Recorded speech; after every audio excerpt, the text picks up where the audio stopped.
हमारे साथ सामर्थ्य क्लासेस के डायरेक्टर सुमित सिंह हैं। आज इनके कई बच्चे आईआईटी और कई नामचीन यूनिवर्सिटी में पढ़ रहे हैं और जीवन में अच्छा कर रहे हैं। आज का प्रोग्राम सर वाकई बहुत अच्छा रहा। क्या सोचा था आपने, क्योंकि जहाँ तक मैं ऑब्जर्व कर रहा था आपने अपनी संस्कृति को भी दिखाया, भारतीय संस्कृति को, तमिलनाडु गरबा आपने कराया और पूरी चीज़ों को दिखाया, बखूबी उतार दिया जो एक दिमाग में होना चाहिए। सबसे बढ़िया बात यही होता है। और साथ में क्रिसमस भी मनाया, यानी रेडिकल की तरफ भी आप नहीं गए। तो क्या सोच के आपने इस कंसेप्ट को लेकर आए थे कि आज का प्रोग्राम हम ऐसे करेंगे? सबसे पहले थैंक यू वेरी मच कि आप लोग यहाँ पे आए और इस इवेंट को सक्सेसफुल बनाया।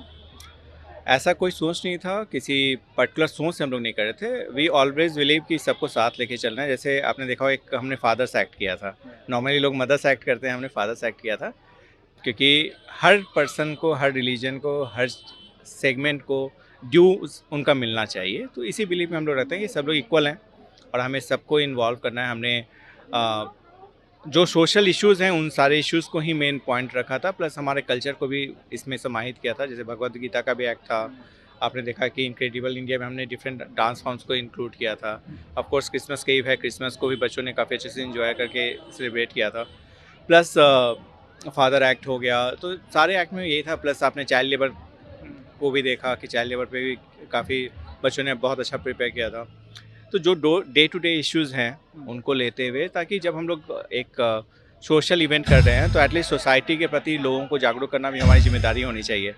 तो फॉर दैट रीजन एक बैंड भी यहाँ पे, लोकल बैंड जो कि हमारे पुराने बच्चों ने, कुछ कलीग्स ने साथ मिलकर बनाया है, उसको भी हमने इसलिए दिया है तो पीपल शुड नो कि छोटे शहर में भी अच्छे टैलेंट्स हैं। तो अपने बहुत अच्छा उनका भी गाना वगैरह था। तो दैट वाज द होल कि हम लोग इस समाज में रहने, इस समाज के प्रति जो हमारी भावना है वो हम लोग प्रेषित कर पाए। सर आपने जो भी कंसेप्ट था वो तो अच्छा ही था। आपको मैं सुना हूँ, आपका विजन है कि रिमोट एरिया में जाके वहाँ को पलायन को रोकना, वहाँ पे बच्चों को वहाँ से निकाल कर आईटी एनआईटी जैसे संस्थानों में भेजना। लेकिन सर एडुकेशन आज भी बहुत लोगों के लिए बहुत दूर की बात है, बहुत महंगा है। इस पे कैसे देखते हैं सुमित सिंह? देखिए, हमारा जो विजन है, जैसे मतलब लगभग सब लोगों को पता है कि हम लोग का सिस्टम बहुत सिंपल सा है कि of course we take fee, but हम लोग उन्हीं बच्चों से फ़ी लेते हैं जो अफोर्ड कर सकते हैं, जिनके पेरेंट्स अफोर्ड कर सकते हैं। प्लस हमारा फ़ी जो है कंपेयर टू अदर प्लेसेस बहुत कम है। प्लस हमारे यहाँ ऑलमोस्ट 30 to 35% बच्चे बिल्कुल फ्री ऑफ कॉस्ट पढ़ते हैं, और वो भी 1 साल के लिए नहीं पढ़ते हैं। मतलब करीबन 6, जब तक वो 12th तक नहीं जाते, क्लास 6 से हम लोग इनपुट लेते हैं, टिल क्लास 12 हम लोग उनका पूरा का पूरा खर्चा वहन करते हैं।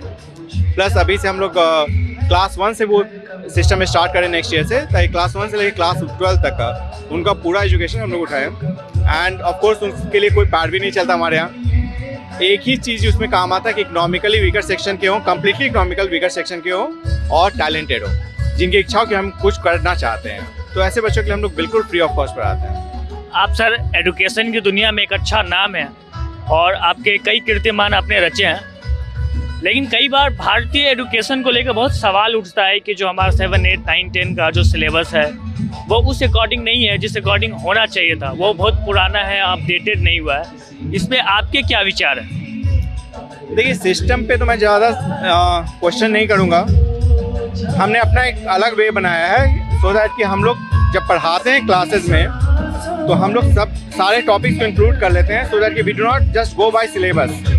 जो रिक्वायरमेंट है बच्चों को उस स्टेज पे, वो सारा इन्फॉर्मेशन हम लोग बच्चों को देते हैं। तो हम लोग अपने क्लासेज में इस प्रकार से रखा है कि हम लोग बहुत बुक्स को फॉलो नहीं करते हैं। हम लोग बच्चों के अकॉर्डिंग कोशिश करते हैं उनको ग्रोथ। जैसे आपने देखा अभी क्लास 10th का जो टॉपर था वो 11th का भी टॉपर निकल गया। तो हमारी कोशिश है जो बच्चा अगर थोड़ा भी करना चाहता है तो हम उसको मैक्सिमम प्रमोट करते हैं। सवाल तो बहुत है, लेकिन एक आखिरी सवाल पूछेंगे क्योंकि आवाज़ बहुत ज़्यादा है।